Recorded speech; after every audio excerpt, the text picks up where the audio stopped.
வணக்கம். செல்வகுமாரின் அதிகாலை வானிலை ஆய்வறிக்கை. அதிகாரப்பூர்வ வானிலை அறிக்கைக்கு இந்திய வானிலை ஆராய்ச்சித்துறை அறிக்கையை பார்க்கவும். 2025 டிசம்பர் 17 புதன்கிழமை அதிகாலை நிலவர வானிலை பதிவு. வானிலை அமைப்பு. நேற்றைக்கு இலங்கை அருகே நீடித்துக் கொண்டிருந்த அந்த காற்றழுத்த தாழ்வு நிலை தெற்கு நோக்கி நகர்ந்து தற்பொழுது குமரிக்கடலின் தெற்கு பகுதியில் நீடித்துக் கொண்டிருக்கிறது. ஆக தென் மாவட்டங்களில் மழை பொழிவை கொடுப்பதற்கு சாதக அமைப்பை ஏற்படுத்தி கொண்டிருக்கிறது. நேற்றைக்கு வட மாவட்டங்கள் கடலூர் மற்றும் கடலூருக்கு வடக்கே உள்ள மாவட்டங்களில் நேற்றைக்கு முன்னிரவு வரை வெளுத்த மழை, ஆனால் நிறைய இடங்களில் ஒதுக்கியும் இருந்தது.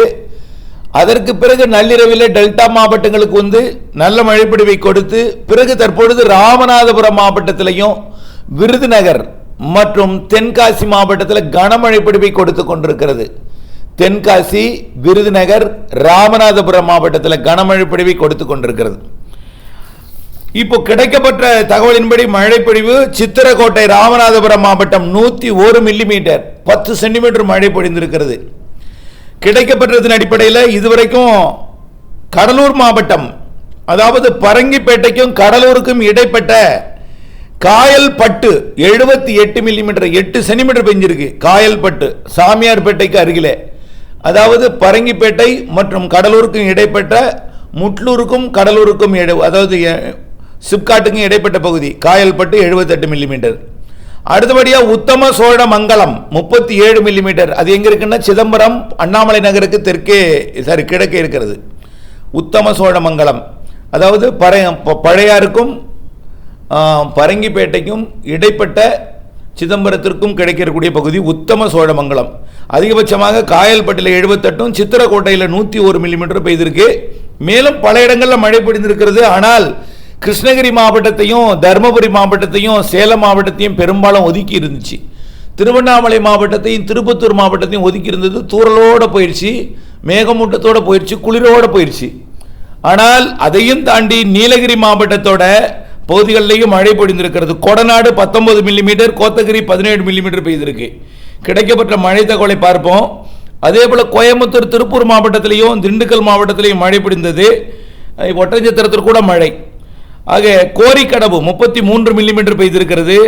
அதே போல Madathukulam 22 millimetre, Komangalam 33 millimetre, Sinjuvadi 27 millimetre, Aliyar 20 millimetre மழைப்பொழிவு. டெல்டா மாவட்டங்களை பொறுத்த வரைக்கும் மேலவாசல் நம்மிடத்தில் மேலவாசலில் 20 மில்லிமீட்டர் மழை, மன்னார்குடி 22 மில்லிமீட்டர் மழை. அடுத்தபடியாக பார்த்தீங்கன்னா சென்னையை பொறுத்த வரைக்கும் அதிகபட்சமாக உள்ள நுழைஞ்சது மதுரை வயல் வரைக்கும் தான் உள்ள நுழைஞ்சிருக்கு. மதுரை வயலில் 28 மில்லிமீட்டர், கடலோரத்தில் ஐஸ் ஹவுஸ் 25 மில்லிமீட்டர். மேலும் பல இடங்களில் மழை. Valasaravakkam 31 millimetre, Uthandi 37 millimetre. ஆனால் ஊத்துக்கோட்டை திருவள்ளூர் மாவட்டத்துக்கு கிடைக்கல. அதான் ஆந்திர கர்நாடக எல்லையோரத்திற்கு பெரிதாக இருக்காது அப்படின்னு சொன்னோம். ஆனால் வட சென்னை பெய்திருக்கு, ஆனால் திருவள்ளூருக்கு கிடைக்கல. அப்படியே ஆந்திர எல்லையோர கர்நாடக எல்லையோரத்துக்கு தூரலோட அப்படியே போயிடுச்சு. அடுத்தபடியாக பார்த்தீங்கன்னா தெற்கே தான் நல்ல மழை. திருவண்ணாமலையில் கூட ஒரு சில இடங்களில் பெய்திருக்கு, ஒரு சில இடங்களில் இல்லை. ஆனால் கள்ளக்குறிச்சி, விழுப்புரம் மாவட்டம், செங்கல்பட்டு எல்லாம் கடலூர்லாம் கனமழை பொழிந்திருக்கிறது. மயிலாடுதுறை எல்லாம் அதுக்கு மழைப்பொழிவு கிடைக்கப்பட்டிருந்த அறிவிப்போம். அடுத்தபடியாக பார்த்தீங்கன்னா கோவில்பட்டியில் கூட 22 மில்லிமீட்டர். பெருநாளி நீண்ட இடைவெளிக்கு பிறகு மிகவும் தண்ணீர் பிரச்சனை உள்ள பெருநாளி பகுதி, பூச்சி விரட்டி அடிக்க கூட மருந்துக்கு அதை பூச்சி விரட்டிக்கு கலவை போடுவதற்கு கூட தண்ணீர் கிடைக்காமல் மிகவும் அவதிப்பட்டு வந்தார்கள். பெருநாளி 33 மில்லிமீட்டர் மழை பெய்திருக்கிறது. அடுத்தது கடல்குடி 24 மில்லிமீட்டர். இவையெல்லாம் ராமநாதபுரம் மற்றும் தூத்துக்குடி மாவட்டத்துக்கு சுற்றுவட்டார பகுதிகளாகும். மேலும் இன்றைய மழைப்பொழிவை பார்ப்போம். இப்பொழுது இந்த நிகழ்வு இனிமேல் தென் மாவட்டங்களுக்கு தான் கனமழைப்பொழிவை கொடுக்கும். டெல்டா மாவட்டங்களுக்கும் வடகடலோர மாவட்டங்களுக்கும் இருக்கும், பெரிதாக இருக்காது. ஒரு சில இடங்களில் 1 சென்டிமீட்டர் 2 சென்டிமீட்டருக்குள்ள ஒரு சில இடங்களில் இருக்கும். நாம் ஓரிரு இடங்களில் மிக கனமழை எதிர்பார்த்திருந்தோம். இப்போ வரைக்கும் அது 10 சென்டிமீட்டர் பெய்திருக்கிறது. சித்திரக்கோட்டை ராமநாதபுரம் மாவட்டம் தேவிப்பட்டினத்திற்கு சற்று தெற்கு புறம் இருக்கக்கூடிய பகுதி. தேவிப்பட்டினத்திற்கும் ராமநாதபுரத்திற்கும் இடைப்பட்ட பகுதியில் இருக்கக்கூடிய சித்திரக்கோட்டை 101 மில்லிமீட்டர் இன்னும் பெய்து கொண்டிருக்கு. அங்கே இப்போதான் பலத்த மழையாக பெய்து கொண்டிருக்கு. இந்த பொழுது விடியும் நேரத்தில் இந்த மழைப்பொழிவு ராமநாதபுரம் மாவட்டத்திலையும் விருதுநகர் மாவட்டத்திலையும் தென்காசி மாவட்டத்திலையும் இன்றைய ரிப்போர்ட் கொஞ்சம் கூடுதலாக மாறும் என்று எதிர்பார்க்கப்படுகிறது. ஆக இன்றைக்கு இது குமரிக்கடலுக்கு தெற்குப்புறம் சென்றிருக்கிற காரணத்தினாலே காற்றெல்லாம் எங்க குவின்னு பார்த்தீங்கன்னா நாலுமுக்கு, ஊத்து, காக்காட்சி, மாஞ்சோலை பகுதிகளிலையும் திருநெல்வேலி மாவட்டத்தோட பாபநாசம் பகுதி மற்றும் தென்காசி மாவட்டத்தோட இந்த குண்டார் அணைக்கட்டு பகுதி, அடவி நாயனர் கோயில் பகுதி மற்றும் விருதுநகர் மாவட்டத்தோட ஸ்ரீவில்லிபுத்தூர், ராஜபாளையம் போன்ற பகுதிகள் மற்றும் தென்காசி மாவட்டத்தோட அப்படியே சங்கரங்கோயில் மற்றும் அதனை ஒட்டியுள்ள பகுதிகள், கோவில்பட்டி, அதற்கு மேற்கே உள்ள பகுதிகள், கழுகுமலை மற்றும் விருதுநகர் மாவட்டத்தோட ஸ்ரீவில்லிபுத்தூர், ராஜபாளையம், சிவகாசி மற்றும் அப்படியே வெம்பக்கோட்டை இந்த பகுதிகளுக்கு நல்ல மழைப்பொழிவு கிடைக்க வாய்ப்பு இருக்கிறது. அப்படியே சாத்தூர், கோவில்பட்டி, கிழக்கே இருக்கக்கூடிய பகுதிகள், அருப்புக்கோட்டை, திருச்சுழி, ராமநாதபுரம், மீண்டும் பெருநாளி பகுதிக்கு, அதே போல ராமநாதபுரம் மாவட்டத்தின் கடலோர பகுதி தொண்டி முதல் தெற்கு கடலோரம் தூத்துக்குடி மாவட்ட எல்லை வரைக்கும் நல்ல மழை, கனமழை பொழிவு கொடுக்க இருக்கிறது. இந்த ராமநாதபுரம் மாவட்ட மழை அப்படியே கொஞ்சம் கொஞ்சமா தெற்கு நோக்கி வரும். அதாவது தற்போது ராமநாதபுரம் மாவட்டத்தில் பெய்து கொண்டிருக்கக்கூடிய மழை, அதாவது தொண்டி, சித்திரக்கோட்டை இந்த பகுதியில் பெய்து கொண்டிருக்கக்கூடிய மழை இன்னும் சற்று நேரத்தில் அது ராமநாதபுரம், பாம்பன், தங்கச்சி மடம், மண்டபம் மற்றும் கீழக்கரை, ஏர்வாடி, கடலாடி, சாயல்குடி, முதுகுளத்தூர் போன்ற பகுதிகளுக்கும், உள்ளே பார்த்திபனூர், கமுதி மற்றும் அப்படியே விளாத்திக்குளம் உள்ளிட்ட தூத்துக்குடி மாவட்ட பகுதிகளுக்கும், அதனைத் தொடர்ந்து உள்ளே அப்படியே மானாமதுரை, இளையான்குடி பகுதிகளுக்கும், திருச்சுழி, அருப்புக்கோட்டை பகுதிக்கும், சாத்தூர், விருதுநகர் பகுதிகளுக்கும் மழைப்பொழிவை கொடுக்கும். அதே நேரத்தில் தற்பொழுது ஸ்ரீவில்லிபுத்தூர், ராஜபாளையம், சேத்தூர், சிவகாசி, சங்கரங்கோவில், கோவில்பட்டி பகுதியிலையும் தற்பொழுது மழை தொடங்கி பெய்து கொண்டிருக்கிறது. அதாவது குறிப்பாக விருதுநகர், ராமநாதபுரம் மாவட்டத்தில் பெய்து கொண்டிருக்கக்கூடிய மழை தென்காசி மாவட்டத்திலையும் தொடங்கி இருக்கு. அது அப்படியே தூத்துக்குடி மாவட்டத்தின் பகுதிகள், பாஞ்சாலங்குறிச்சி, ஓட்டப்பிடாரம் மற்றும் தூத்துக்குடி, மணியாச்சி, கயத்தாறு போன்ற பகுதிகளுக்கும், தாழையுத்தூர், பாளையங்கோட்டை உள்ளிட்ட திருநெல்வேலி மாவட்ட பகுதிகளுக்கும், கொர்க்கை மற்றும் காயல்பட்டினம், திருச்செந்தூர் மற்றும் சாத்தான்குளம், குலசேகரப்பட்டினம், மணப்பாடு, திசையன்விளை, உவரி மற்றும் கூடங்குளம், விஜயபதி மற்றும் ராதாபுரம் பகுதிகளுக்கும் மழைப்பொழிவை, நல்ல மழைப்பொழிவை கொடுக்கும். அதேபோல வள்ளியூர், நாங்குநேரி, ஸ்ரீவைகுண்டம், பத்தமடை மற்றும் மணிமுத்தாறு, களக்காடு மற்றும் ஒட்டுமொத்த பாபநாசம், முண்டந்துறை உள்ளிட்ட பகுதிகளுக்கும், மேற்கு தொடர்ச்சி மலை, அம்பாசமுத்திரம் பகுதிகளுக்கும், கடையம் மற்றும் ஆலங்குளம் பகுதிகளுக்கும், தென்காசி மாவட்டத்தோட தென்காசி, குற்றாலம், செங்கோட்டை மற்றும் வீர கேரளம்புதூர் போன்ற பகுதிகளுக்கும், கிருஷ்ணாபுரம் மற்றும் சங்கரங்கோயில் பகுதிகளுக்கும் நல்ல மழைப்பொழிவை கொடுக்கும். இனிமேல் வரக்கூடிய மணி நேர மழைப்பொழிவு விருதுநகர், ராமநாதபுரம், தென்காசி, திருநெல்வேலி, தூத்துக்குடி, கன்னியாகுமரி மாவட்டத்திற்கு கிடைக்கும். கன்னியாகுமரி மாவட்ட, திருநெல்வேலி மாவட்டத்தை பிரிக்கக்கூடிய நாலுமுக்கு, ஊத்து, காக்காட்சி போன்ற பகுதிகளில் கொடுக்கும். ஓகே, இந்த மழைப்பொழிவு இப்படித்தான். இதே நேரத்தில் திண்டுக்கல் மாவட்டத்திற்கும் திருப்பூர் மாவட்டத்திற்கும் கொஞ்சம் மழைப்பொழிவை கொடுக்கும். பெரிதாக இருக்காது. நேற்றைக்கு 2 சென்டிமீட்டர் வரைக்கும் மழைப்பொழிவு கொடுத்திருக்கிறது. மடத்துக்குளத்தில், கோரிக்கடவுல 3 சென்டிமீட்டரும், கோமங்கலம் 33 மில்லிமீட்டர் 3 சென்டிமீட்டரும், சிஞ்சுவாடியில் ஒரு 3 சென்டிமீட்டரும், ஆடியாரில் 2 சென்டிமீட்டரும் கொடுத்திருக்கு. ஆனால் கோயம்புத்தூர் மாநகரத்திற்கோ தூரலை கொடுத்து விட்டு போயிடுச்சு. ஆனால் அதற்கு வடக்கு அதே போல சூலூர், பல்லடம், காங்கேயம் போன்ற பகுதிகளுக்கும் தூரலை கொடுத்துருச்சு. ஆனால் அவினாசியில் கொஞ்சம் லேசான மழைப்பொழிவை கொடுத்தது. ஆனால் ஒரு பெரிதாக மழை இல்லைனாலும் இப்படித்தான் நம்ம எதிர்பார்த்தோம். ஒதுக்குதலுடன் லேசான மிதமான மழை, உயிர் கொடுக்கும் மழையிலிருந்து பரவலாக மிதமான மழையும், ஆங்காங்கே கனமழையும், ஓரிரு இடங்களில் மிக மழையும் எதிர்பார்த்தோம். அதே போல பொழிந்திருக்கிறது. இன்றைக்கு மேற்கு தொடர்ச்சி மலை மாவட்டங்களையும் தென் மாவட்டங்களையும் இருக்கும். மேற்கு தொடர்ச்சி மலையிலையும் தென் மாவட்ட மேற்கு தொடர்ச்சி மலையும் தென் மாவட்டங்கள் இருக்கும்னு ஏற்கனவே கிராம வாரியாக அறிவித்து விட்டோம், ஊர் வாரியாக அறிவித்து விட்டோம். டெல்டா மாவட்டங்களுக்கும் வடகடலோரத்துக்கும் கொஞ்சம் இருக்கும். இன்றைக்கு சுமார் 1 சென்டிமீட்டர் 2 சென்டிமீட்டருக்குள்ளே இருக்கும். இன்றையோட இந்த மழைப்பொழிவு, இந்த நிகழ்வால் மழைப்பொழிவு விலகிவிடும். பிறகு இந்த நிகழ்வானது அப்படியே நிலநடுக்கோட்டு பகுதியில் நீடித்து கொண்டே இருந்து மீண்டும் புதிதாக உருவாக போகிற நிகழ்வோடு போய் மீண்டும் நிலநடுக்கோட்டு இந்திய பெருங்கடலில் அப்படியே கிழக்கு நோக்கி நகர்ந்து போய் இணைந்து விடும். இணைந்து மீண்டும் தீவிரமடையும். இதனால என்ன ஆகும்னா, கடலில் இருந்து கொண்டு காற்றை ஈர்க்கும். அதாவது ஏற்கனவே சுமத்ரா தீவு பகுதியில் உருவாகக்கூடிய ஒரு நிகழ்வும் இந்த நிகழ்வும் போய் இணைந்து தீவிரமடையும் என்பதனால இன்றைய தேதி 17, நாளை 18, 19 இலங்கையில் நல்ல கனமழை பொழிவை கொடுக்கும். காரணம் என்ன, குமரி கடலில் இருப்பது கொஞ்சம் இலங்கைக்கு தெற்கே உள்ள நிலநடுக்கோட்டு இந்திய பெருங்கடலுக்கு வரும். அப்போ நாளைக்கு நாளை மறுநாள் இலங்கைக்கு மிக கனமழை பொழிவு காத்திருக்கு. ஆனால் இன்றைக்கும் நாளைக்கு மட்டும்தான் தான் வடக்கு கிழக்கு மாகாணங்களுக்கு, அதாவது 18ஆம் தேதி வரைக்கும் வடக்கு கிழக்கு மாகாணங்களுக்கு, 19ஆம் தேதி இலங்கையோட தென் மாகாணங்களுக்கு மழை இருக்கும், கனமழை இருக்கும், மிக கனமழை பொழிவும் இருக்கும். பிறகு அந்த 19ஆம் தேதிக்கு அப்புறம், அதாவது 18ஆம் தேதி நாளை 19ஆம் தேதி தென் இலங்கை கொடுத்ததுக்கு அப்புறம் 20ஆம் தேதி அப்படியே அதோட போய் இணைஞ்சிரும். ஆக டெல்டா மாவட்டங்களுக்கு இன்றைக்கு 17ஆம் தேதியிலிருந்து இடைவெளி என்று சொல்லலாம். 18லிருந்து 27 வரைக்கும் கண்டிப்பா இடைவெளி, ஒரு 10 நாளைக்கு கண்டிப்பா இடைவெளி. 28ல அடுத்த நிகழ்வு நெருங்கலாம், கொஞ்சம் தாமதம் அடைந்தாலும் ஆகலாம். அப்படி தாமதம் அடையும் பட்சத்தில் அப்படியே ஜனவரியில அந்த நாட்கள் சேரும். ஆகவே இதுல 2 நாள் லேட் ஆனிச்சுன்னு ஜனவரியில இப்ப 3ஆம் தேதி 4ஆம் தேதி எதிர்பார்த்தது 5ஆம் தேதி 6ஆம் தேதி ஆகும். ஆகவே 2 நாள் பின்னாடி சேரும். ஆனால் கண்டிப்பா நிகழ்வு என்பது உண்டு. ஒரு நாள் 2 நாள் தாமதமாக வந்தாலும் ஒருவேளை 30ஆம் தேதி 31ஆம் தேதி கூட தொடலாம், மழையை தொடக்கலாம். அப்படி 2 நாள் தாமதமாக வந்துச்சுன்னா 2 நாள், அதுல 5ஆம் தேதி எதிர்பார்த்தது 7ஆம் தேதி வரை மழை தொடர வாய்ப்பு இருக்கு ஜனவரியில. ஆகவே இப்படிப்பட்ட மழைப்பொழிவுகள் இருக்கிறது.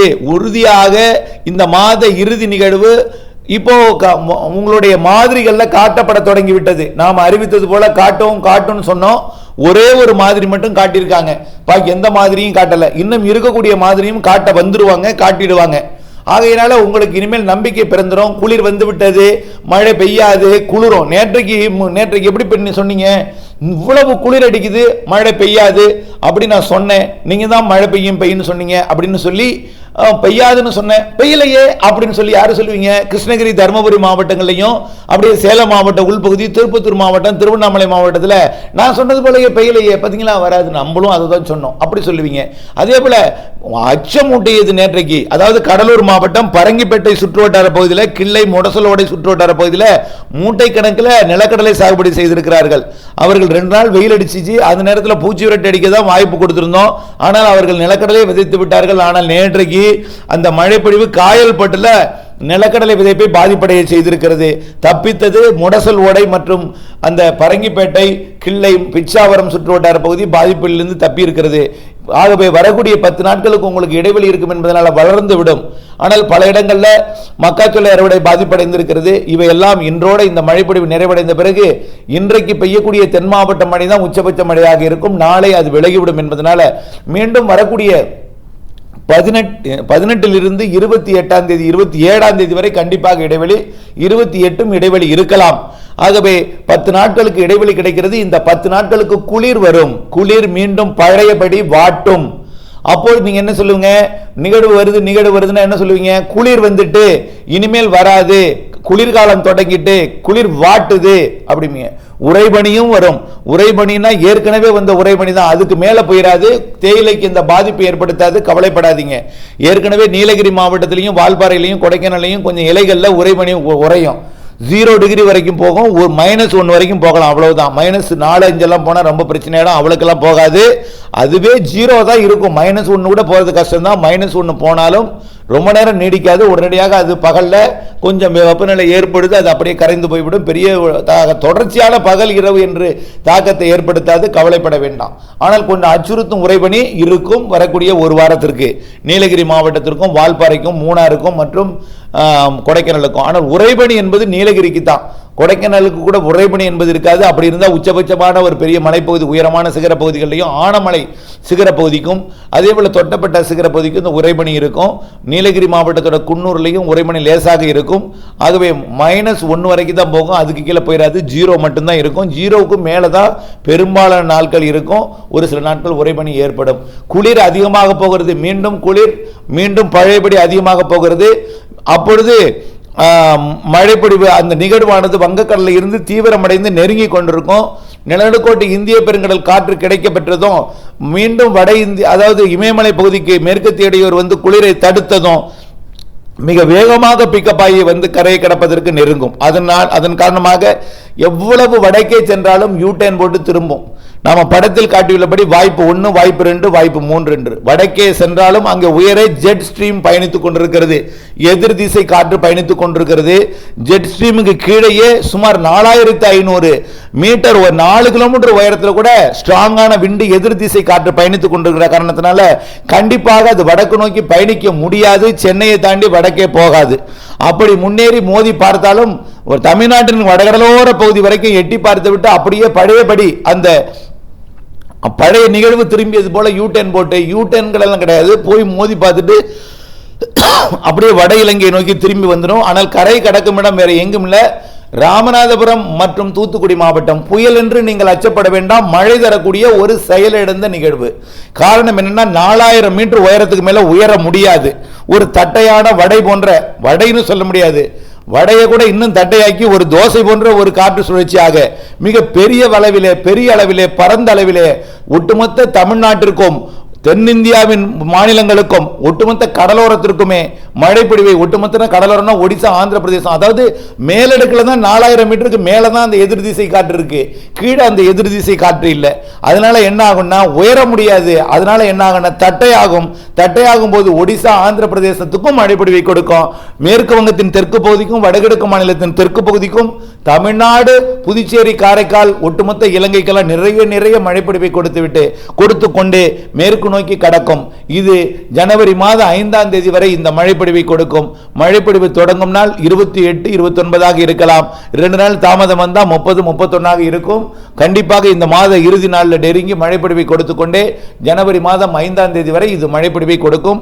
இந்த ஆண்டு புத்தாண்டிலே மழை என்பதும் அச்சுறுத்தல் மழை என்பதையும் நினைவுபடுத்த விரும்புகிறேன். அதற்கு அடுத்தபடியாக ஏற்கனவே சொல்லியிருக்கிறோம், பொங்கலுக்கும் மழை இருக்கு. ஆக 10ஆம் தேதியிலிருந்து அடுத்த மழை, அடுத்தடுத்து 2 நிகழ்வு இருக்கு. பொங்கலுக்கு ஒரு நிகழ்வு, பொங்கல் கழித்து ஒரு நிகழ்வு, ஜனவரி 25 வரை மழை நிகழ்வுகள் இருக்கு. ஆகவே ஜனவரி 10 25 வரை அடுத்த நிகழ்வு என்பதை நீங்கள் புரிந்து கொண்டு நம்பிக்கையுடன் இருக்க வேண்டும். மீண்டும் குளிர் வரும், குழப்பம் வரும். அப்பொழுது நீங்களும் மாறி பேசுவீர்கள். மாறாமல் நிதானமாக இருந்து பொறுமை காக்க அன்போடு கேட்டுக்கொள்கிறேன். நன்றி.